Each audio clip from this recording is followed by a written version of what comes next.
Hi, this is Jeff Altman, the Big Game Hunter, and welcome to No BS Hiring Advice Radio, which I'm simulcasting as a hangout. I'm skipping Periscope today because, frankly, it feels like too much to do. I know it's not a big deal, but I've just been busy since I got back from a few days away. So, excuse me for not doing this for the Periscope peep, but I just have to manage my time and my stress levels. So, excuse me for doing that.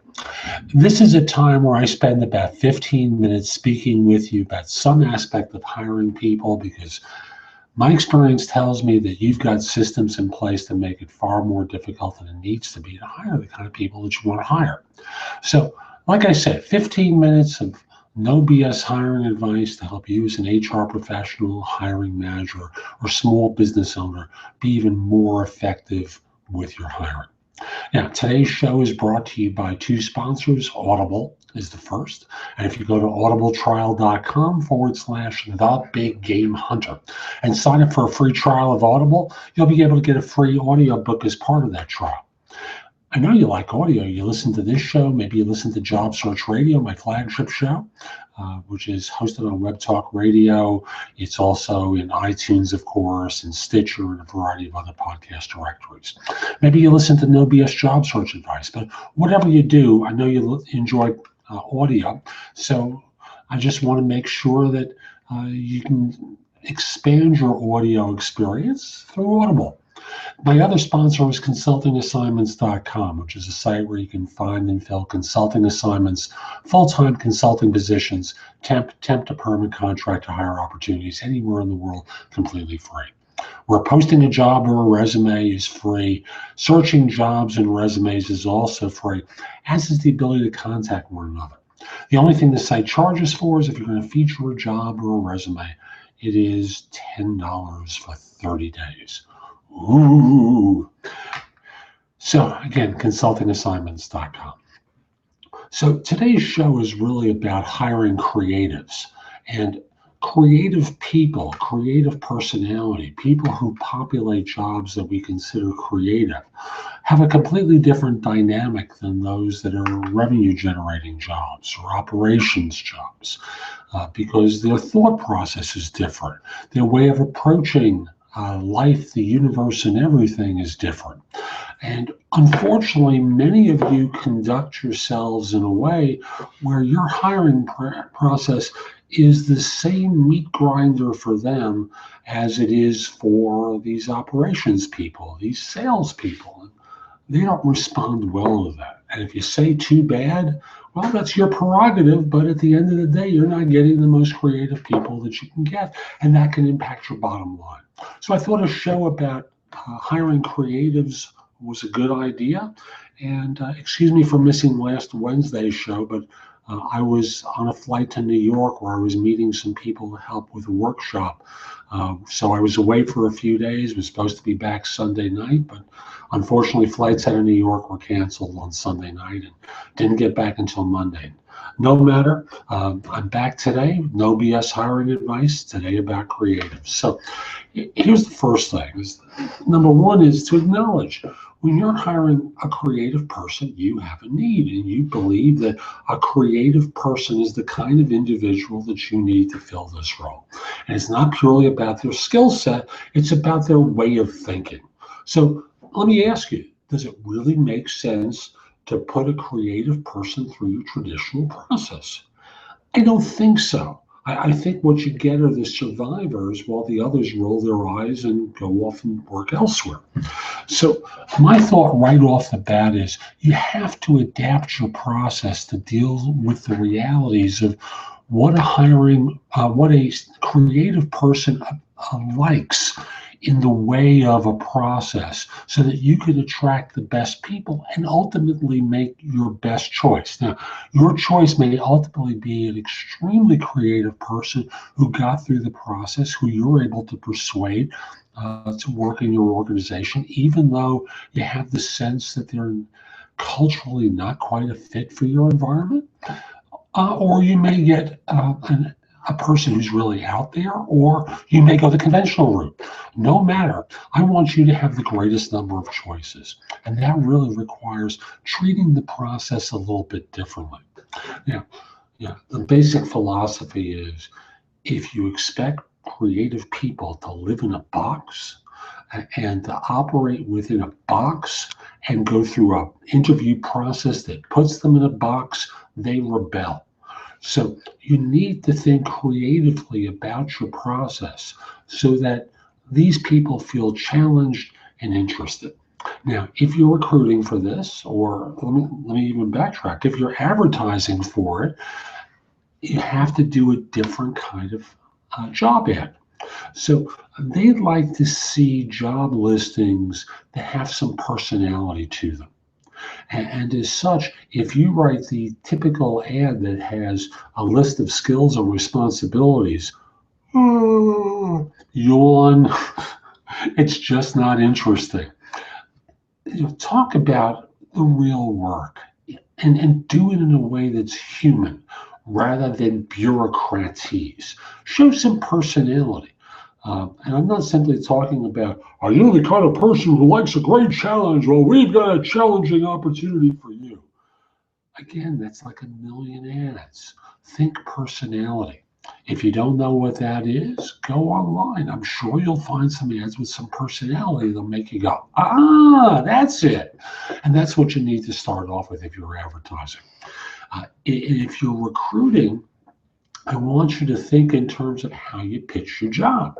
Now, I'm going to talk with you like a salesperson by using terms like pitch your job, but I want you to really research the person before reaching out to them. So you may find them on LinkedIn. See if you can find the profile of theirs using Google. Not profile, a portfolio of theirs using Google. See if their LinkedIn profile links to their portfolio so you can look at it and engage them in a conversation about their portfolio, the nature of the work, and what prompted them to make those choices from a design standpoint. Things along those lines that make them go, hey, this person's a little bit different, and thus this firm is a little bit different. Catch that equation. If they think you're a little bit different in a good way, they associate that with your firm. So you always want to make sure that they're thinking positively about you because then they have the transference or the association with your firm as being respectful for their kind of person and not just simply another meat grinder. So great job listing. If you're doing recruiting, you're approaching this having done a little bit of research so that you have a sense of their background. You also want to get a sense of what their character's like, why they've made some of the professional choices that they've made. And that could just be as simple as, we really would like to bring on someone and have them be a part of our organization. Or we need a consultant who can act as though they're a part of our firm and not just simply coming in to do some work and getting out. So even though you're a consultant, it matters to us that we matter to you. Could you tell me about some of the decisions about joining firms that you've made in the past and what prompted you to join some of these firms? And what that's going to do is give you a sense of their thought process because it's not a conventional question. So they're going to think of you as being someone who's interested in them as a human being beyond simply what you can do for them and that they're not simply a slab of meat. Now, speaking of not being a slab of meat, you always want to connect with them as a person. So as you're talking to them and having a good time, and where do you live? What's it like being you? Tell me about the work that you do. Um, Tell me about some work that you're proud of. Whatever it is that you're asking them about, and some of the design decisions that they've made, you might just simply throw in there, hey, what kind of stuff are you reading these days? It's a quirky question, but you get a sense of a human being beyond simply the task, because don't you want them to fit into your organization, right? And although I'm not a big fan of fit or cultural fit in hiring, because frankly, most of you aren't equipped like I am to assess for that.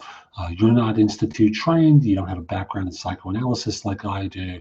You're not a social worker. You're not doing personality testing. You haven't done it with your own team, unless you can't blend it. You're just going by gut. And frankly, statistically, most of your guts aren't as good as you think they are. So let's get the notion of fit out of the way. But if you're going to try, get a sense of what they're reading, talk with them about that, so that they get a sense of you as being interested in them as a human being, not just simply a slob for a job. When you meet with them, you want to find out about their curiosity level and their imagination, and their ability to play well with others, not just simply perform a job. So you can talk with them about some of the successes, problems that they've had in previous organizations. Throw in some quirky questions out of the blue that will give them an idea that you're concerned about them more than just simply as a task rabbit, but as someone who will fit in and be a human being. And finally, and this is a hard one for many of you because you're not really equipped to do it all that well, assess for ego. And as much as you can really do, don't go overboard with this because, again, you're not really equipped to assess for this. So I want you to think in terms of some basic questions and listening carefully to whether they're whining or complaining. The whiners or complainers can be problematic. And that doesn't mean that they can't tell you the truth about a previous firm, because you want them to do that, right? You want to get or have them offer up the truth about previous firms and not get punished by you for doing so. So, for example, I was talking with someone recently, and he was talking about his current firm and the amount of turnover that they've had. And the person who hired him was gone 2 regimes ago, and it's only been 8 months. So, you want him to be able to say that to you and say, look, I would just want to do a great job. I was hired to do one thing. That's changed over the course of the 8 months I've been with this firm on 2 separate occasions since I was hired. And God knows how many more times it's going to be change over. I'm looking for some stability with my next organization. Don't you want to hear the truth, or do you really want them to start lying to you? I think you want the truth, right? So even so, you want to get someone who will talk in a matter-of-fact way to you rather than freak out in front of you, because Lord knows I've had that happen. So working with a creative, hiring a creative, doing the evaluation of creative people is an important part of your hiring. And you also want to get a feel for how creative they actually are. So give them a homework assignment. Pay them for it. Say, I want to pay you for an hour of your time. Now, they'll probably put in more than that, but you pay them for an hour of time. Put in a budget item with the spec. Say, I'm going to want at least 5 or 10 people to do this. Maybe I pay them $50 each. Don't you want to see their work and have a representative assignment that reflects the work that you're going to want them to do, and not just simply their canned portfolio?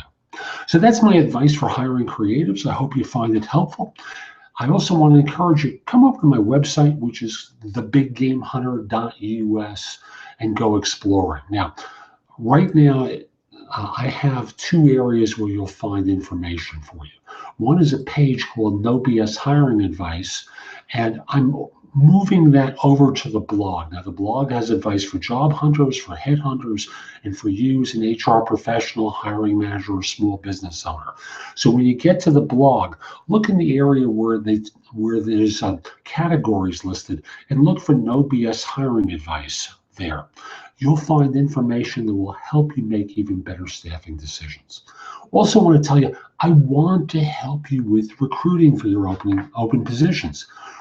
Email me at jeffaltman@thebiggamehunter.us or call me at 646-374-8656. Let's figure out a time to speak, because I want to help you with staffing. Finally, if we're not connected on LinkedIn, send a connection request at linkedin.com/IN/TheBigGameHunter.